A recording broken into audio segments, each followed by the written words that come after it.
Aquí tengo a una tocaya que se llama Ana María Hidalgo Pérez y ha escrito sobre Rosalind Franklin, la gran olvidada. Así que nada, vamos a leer un poquito sobre Rosalind Franklin. Puede que muchos lectores no sepan quién es Rosalind Franklin. Puede ser. Pero hizo una contribución crucial al descubrimiento de la estructura de la doble hélice del ADN. Personalmente, cuando estudiaba en el instituto en las clases de biología, solo se enseñaba que los descubridores del ADN fueron Watson y Crick. Y de hecho eso sigue vigente en muchos libros, ¿eh? Cuidadito. Así que hoy, en el Día Internacional de la Mujer y la Niña en la Ciencia, vamos a descubrir a Rosalind Franklin.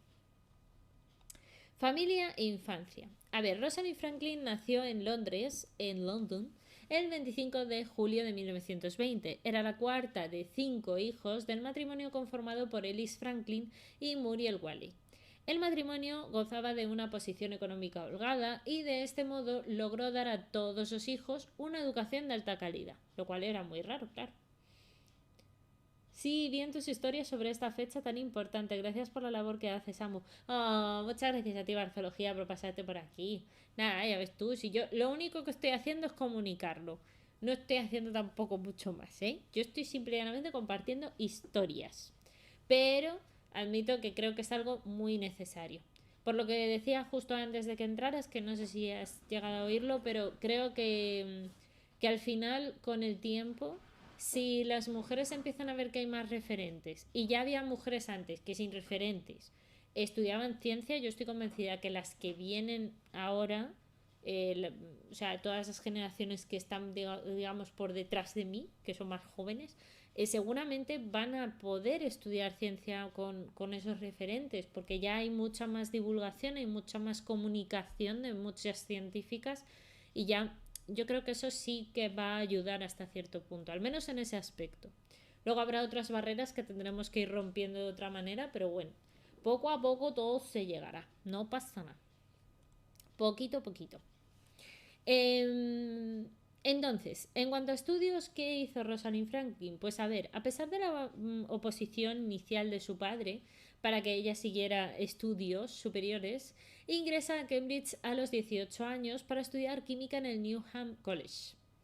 Y cabe destacar que en este momento histórico las restricciones de las mujeres para realizar estudios superiores eran muy grandes, por eso también en parte su padre no quería.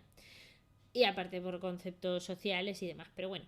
De hecho, en algunas universidades inglesas se restringía el número de matrículas de sexo femenino e incluso no se les otorgaban licenciaturas o se les concedían sus nominales, que era proporcionarles menos derechos, por tanto, que las licenciaturas reales. Y a los 22 años se gradúa y comienza de becaria en el Laboratorio de Química y Física de Cambridge a cargo de Ronald Norris, ganador del Premio Nobel, por cierto, del año 1967 de Química. Rosalind Franklin, aquí la tenéis. Durante esos años, además trabajó en la Asociación Británica para la Investigación de la Utilización del Carbón como aporte al esfuerzo bélico de los ingleses durante la Segunda Guerra Mundial, y esto le permitió, por un lado, perfeccionar sus habilidades en cuanto a la investigación aplicada y a la vez también terminar su tesis doctoral, siendo aceptada y aprobada en 1945.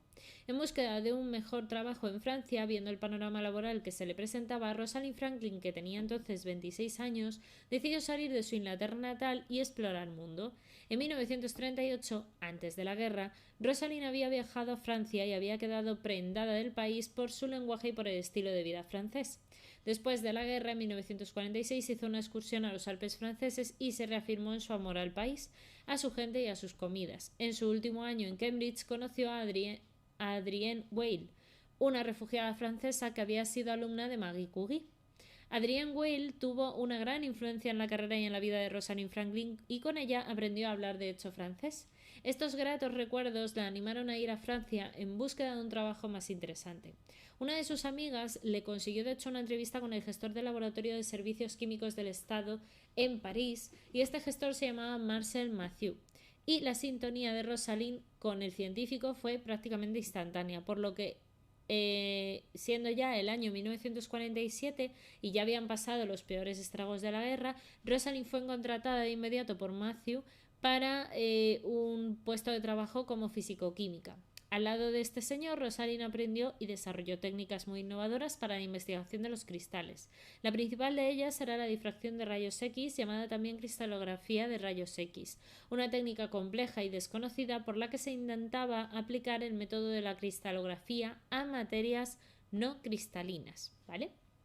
Entonces, esta técnica consiste en la aplicación básicamente de un haz de rayos X a una estructura y luego imprimir en una placa fotográfica con todos los rayos que la han atravesado y que han sufrido por tanto una difracción por el objeto interpuesto, ¿vale? ¿Qué es esto de aquí? O sea, yo cojo, pongo toda la fuente de rayos, la pantalla, que normalmente suele ser de plomo para el tema de la radiactividad y tal, pero vamos, el haz permite que pase este conjunto de rayos, esto hace que en esta muestra pueda pasar luego toda la luz y según cómo pasa, pues te va a dar unas manchitas, ¿vale? Esto era el caso de cómo lo hizo con el ADN. Entonces, si imaginamos un cristal y vemos la luz que la atraviesa e imprimimos la imagen que queda luego de que el cristal es atravesado por esa luz, podremos, por tanto, describir ese patrón impreso. Lo interesante de esta técnica es que cada sustancia produce un patrón propio y único, por lo que se pudo caracterizar muchos compuestos inorgánicos y estudiar su estructura. Además, al aplicar algunas técnicas matemáticas, se pudo incluso deducir las estructuras tridimensionales de las moléculas estudiadas. De vuelta, por tanto, a Inglaterra, en 1950 Rosalind postuló a una estancia en el laboratorio del King's College de la Universidad de Londres y a pesar de que estaba muy bien en París, estaba en contacto con gente de Inglaterra, especialmente en lo referente a las oportunidades laborales, así que estaba también interesada en la aplicación de las técnicas de los rayos X en la biología, a pesar de que nunca la había estudiado. Pero a través de conversaciones con otros colegas conocidos llegó a la conclusión de que se podía aplicar a la biología las técnicas y razonamientos físicos y químicos que tenía en su investigación, así que vio las puertas abiertas. Y si había un lugar en donde se podía desarrollar esa manera de ver la ciencia, era el laboratorio dirigido por Sir John Randall. Randall había desarrollado el magnetrón, la pieza fundamental del radar, por lo que era casi un héroe en Inglaterra. En ese momento el laboratorio del King's College estaba trabajando también en el estudio del ADN y su aporte sería por tanto muy bienvenido. Así que, una vez que se confirmó que había ganado la beca, volvió a Londres con la esperanza de aplicar todo lo aprendido en Francia en la investigación de esa estructura del ADN. La científica montó su laboratorio solventando las carencias que su antecesor, Maurice Wilkins, no había sido capaz de cubrir. El regreso de Wilkins, que se encontraba de vacaciones, no fue precisamente placentero porque era incapaz de asimilar de hecho las mejoras que la recién llegada había aportado a su laboratorio y se puso en contra de la recién llegada pues ya para toda la vida. Maurice Wilkins, que vivió entre 1916 y falleció en 2004, era originario de Nueva Zelanda y también estaba dedicado al estudio del ADN y ambos podrían haber formado un equipo extraordinario. Lamentablemente, la misoginia y la competitividad de Wilkins originó un conflicto permanente en ese perjuicio de la parte más débil y menos combativa. Asociado a esto había otras situaciones que molestaban a Franklin, especialmente lo referente a las diferencias que existían en el trato hacia las mujeres. Los científicos tenían una sala para sentarse y tomar el té y tal, y conversar y fumar, que había sido recientemente refraccionada, y las mujeres no tenían, sin embargo, permitida la entrada. Ella tenía que tomar café en un cuarto mal habilitado y generalmente sola. Todo esto la llevó a trabajar cada vez más en solitario, ¿vale? Se aisló, vaya. Y solamente ayudada por un postulante a doctorado que se llamaba Raymond Gosling. Y esto también tiene sentido. En esta época está muy feo, Cristina, está muy feo. Pero también hay que entender que en esta época, insisto, era una época muy machista, horrible y tal. Y también yo entiendo la respuesta al final que tuvo Rosalind Franklin, ¿no? Oye, pues no quieren estar conmigo, pues no van a estar conmigo tampoco, pero para que yo me siente a hacer cualquier cosa de trabajo, voy a trabajar sola también, claro. Si no te quieres sentar conmigo ni tener un debate o una charla, pues yo que sé, aunque sea del tiempo, pues tampoco voy a hablar contigo luego de lo que estoy investigando y de lo que estoy viendo. En la medida de lo posible, yo también lo entiendo.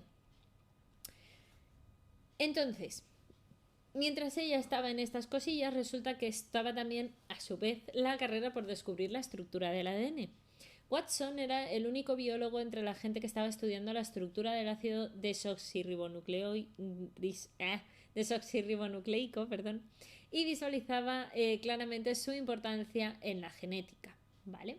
Y por eso, al conocer a Crick y entablar una relación laboral y de amistad que se complementaba perfectamente, comenzó a buscar la forma de conseguir su objetivo. Crick, por otro lado, se interesaba por muchos temas y buscaba teorías unificadoras y simples que explicaran los procesos biológicos que se estaban estudiando precisamente en esta universidad, en Cavendish.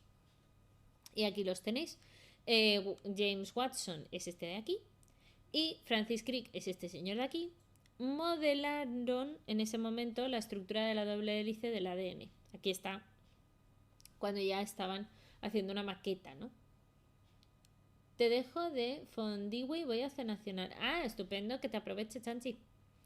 Sin embargo, sus teorías necesitaban un sustento sólido que solo podía ser aportado por estudios cristalográficos. En este sentido, dado que Crick y luego Watson conocían a Maurice Wilkins, tenían una relación en principio cordial y pudieron conocer el avance de los estudios cristalográficos realizados por él. Pero incluso Wilkins reconocía que la experta en estos temas era Rosalind Franklin. Vamos, que era el típico que yo soy el jefe pero no tiene ni idea de nada. Una cosa muy común también en el mundo. Lamentablemente, su mala relación laboral y personal no le permitía conocer exactamente el estado de sus avances en este sentido. Pues claro, también lo que os decía, Rosalind estaba bastante cabreada y entonces ella era como, bueno, yo te cuento lo justo, para que tú vivas feliz y ya. No le contaba mucho a Wilkins, entre que no se llevaban bien y encima el tío la trataba mal, pues ya era el colmo. No se llevaban nada bien y ahí había muy poco flujo de información de cualquier tipo. Total, que el jefe del laboratorio de Cavendish, Sir Lawrence Bragg, instó a Crick a dejar el estudio del ADN y a enfocarse en las proteínas. Le dijo, mira, olvídate que esto no tiene sentido. Sin embargo, no cejó en su entusiasmo e incluso escribió un artículo junto a otros investigadores en el que describía las matemáticas que explicaban las difracciones de rayos X de los polipéptidos que formaban una hélice. Pensando, por tanto, en cómo Pauling había logrado describir la estructura de las proteínas, decidieron imitar su aproximación. Pauling, un genio de la química que además había escrito un libro de texto sobre los enlaces químicos, creó un modelo físico de su teoría aplicando todos sus conocimientos sobre enlaces y luego lo presentó al mundo. Posteriormente, los estudios con cristalografía corroboraron de hecho su modelo. Y aunque la creación de modelos no era nueva, sí adolecía del rigor científico necesario, ya que si no era respaldado por un modelo matemático e imágenes de difracciones de rayos X que lo sustentaron un poco, no iba a ser considerado válido por ningún sitio. Y ante esto, y a la vez de que Watson y Crick trabajaban en ese modelo físico y en las matemáticas del modelo, se contactaron con otros colegas a quienes mostraron su idea. Bioquímicos, matemáticos e incluso al propio Wilkins, que era del King's College, y vieron el modelo y lo apoyaron al final.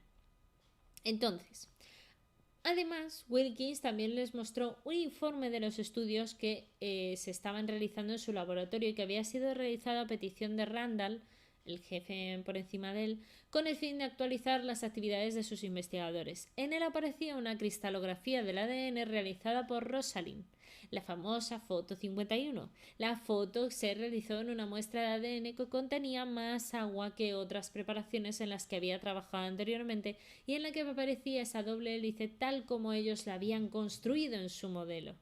El problema fue que no le contaron a ella que habían visto sus investigaciones antes de hacer público su modelo y tal vez nunca lo supo. Aquí tenéis a susodicha imagen, ¿vale? Imagen de difracción de rayos X, ¿vale? Que muestra ahí la estructura del ADN. Que aproveche, mala convocación. Tu actitud no me proteína. Proteíname o neuróname más fuerte. Ay, Dios mío. Yo creo que ya es tarde, ¿eh? Ya está un poco aventado. No, que aproveche, Chanchi. Ay, Dios mío. Total, que poco después del 25 de abril de 1900... Pues sí, la verdad es que sí. El caso de Rosalind Franklin es sumamente feo y si solo se acabara ahí, pues bueno, pero no, tiene más. Poco después del 25 de abril de 1953, la prestigiosa revista Nature ya entonces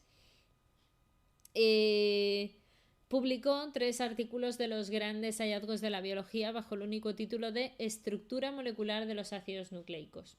El primero, firmado por Crick y por Watson, era la estrella de la revelación del descubrimiento científico, la estructura del ADN, sin mencionar, por supuesto, para nada a Rosalind Franklin.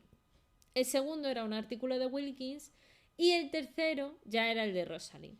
Luego de trabajar en King's College, Rosalind tuvo una fructífera labor en la investigación del virus del mosaico del tabaco a través de los métodos de difracción de rayos X en la Universidad de Londres llamada el Birkbeck College. Trabajó con investigadores a nivel mundial, dirigió tesis de doctorados y mantuvo, de hecho, muy buenas relaciones con otros científicos. Desafortunadamente, Rosalind Franklin falleció en 1958 a la edad de 37 años por una bronconeumonía asociada a una carcinomatosis por cáncer de ovario que también sufría y probablemente relacionado también precisamente con las altas exposiciones a rayos X a las que estuvo expuesta durante sus investigaciones. Un poquito lo que le pasó también a Marie Curie, que al final tanto trabajar con la radiactividad pues la acabó enfermando. Un inciso que hay aquí que no lo cuentan y que yo creo que es importante es que cuando se publican estos trabajos, Rosalind, no es tonta obviamente, se da cuenta de que han utilizado su imagen, su fotografía, y es realmente por lo que abandona el Cavendish para irse a otro laboratorio, porque ella estaba sumamente enfadada con que hubiesen cogido material que ella había trabajado y pues lo estuvieran utilizando sin darle ningún tipo de crédito ni ningún tipo de reconocimiento, ¿no? Entonces, para situaros, en el año 1962 se entregó el Premio Nobel de Medicina a Francis Crick, a James Watson y a Maurice Wilkins, por supuesto. Y cito palabras que dijeron: por sus descubrimientos en relación a la estructura molecular de los ácidos nucleicos y su importancia para la transferencia de información en material vivo, que por supuesto el ADN lo es. Este acto molestó a algunos familiares y conocidos de Rosalind, ya que no se hizo ninguna mención especial a su aporte. Y sus estudios cristalográficos no se habrían podido dar, sin sus estudios cristalográficos, no se habrían podido dar la base teórica que confirmara la validez de ese modelo creado por Watson y Crick, así que en realidad no hubiese servido para nada. Ellos se hubiesen quedado como dos chalados que no sabían ni de qué estaban hablando, ¿me entendéis? Te pueden neuronar aún mientras tú te proteínas. Ay, Dios mío. Conclusiones. Según la biografía o la biógrafa de Franklin, que se llama Brenda Maddox, Rosalind Franklin ha sido reducida a la heroína agraviada de la doble hélice, pero ella merece ser recordada también no como la víctima de la doble hélice, sino como una contribuyente igualitaria a la solución de la estructura, y por ello este post va dedicado a esa brillante científica que contribuyó a descubrir la estructura que contiene el secreto de la vida, el ADN, y si queréis saber más sobre Rosalind Franklin os recomiendo leer Rosalind Franklin, The Dark Lady of the DNA, ¿vale? Escrito por Brenda Maddox, para entender más sobre el contexto histórico de la época que la acompañó. Encima los tres compadres salen en la foto con cara de roguemos que no se enteren, que no se aparezca Rosalind por acá. Sí, o sea, esta foto, la verdad es que sí, es como de, por Dios, que nos den ya el premio, que va a venir Rosalind, nos va a dar con una sartén en la cabeza y se va a liar la de Dios es Cristo, pues algo así.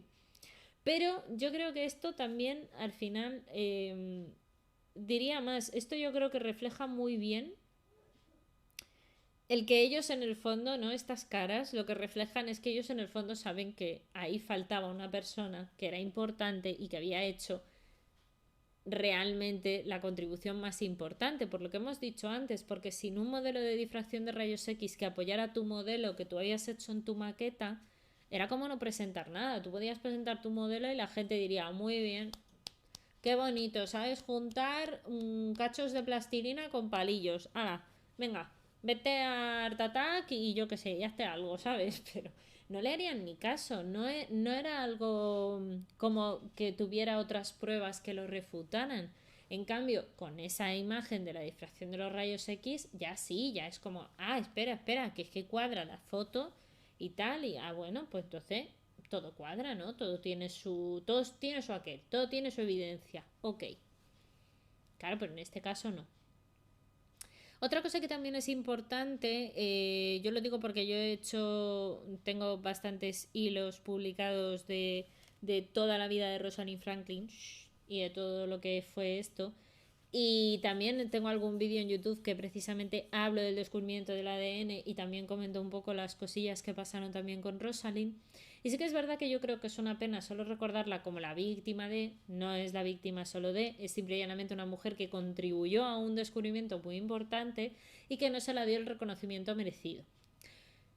Dicho eso, también es verdad que para mí yo creo que lo más grave no ha sido quizás tanto eso, que dices, bueno, en la época, en el contexto, vale, está fatal, está terrible, pero tal.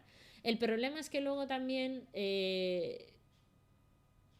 ha sido, si no me equivoco, Crick principalmente, el que luego ha estado muchas veces, claro, viendo que el discurso con los años ha ido apoyando a, joderín, pero como hicisteis este feo a Rosalind Franklin, y por qué no la dijisteis nada, por qué no la mencionasteis, por qué no la disteis un mínimo reconocimiento, ¿no? Y estas cosas. Él ha demostrado precisamente el señor misógino y machista que es, diciendo pues cosas del tipo pues que no, que bueno, que cómo iba a ser ella la que hubiese hecho eso, que solo habría hecho Wilkins, que tal, o sea, como que durante mucho tiempo hasta casi que lo negó.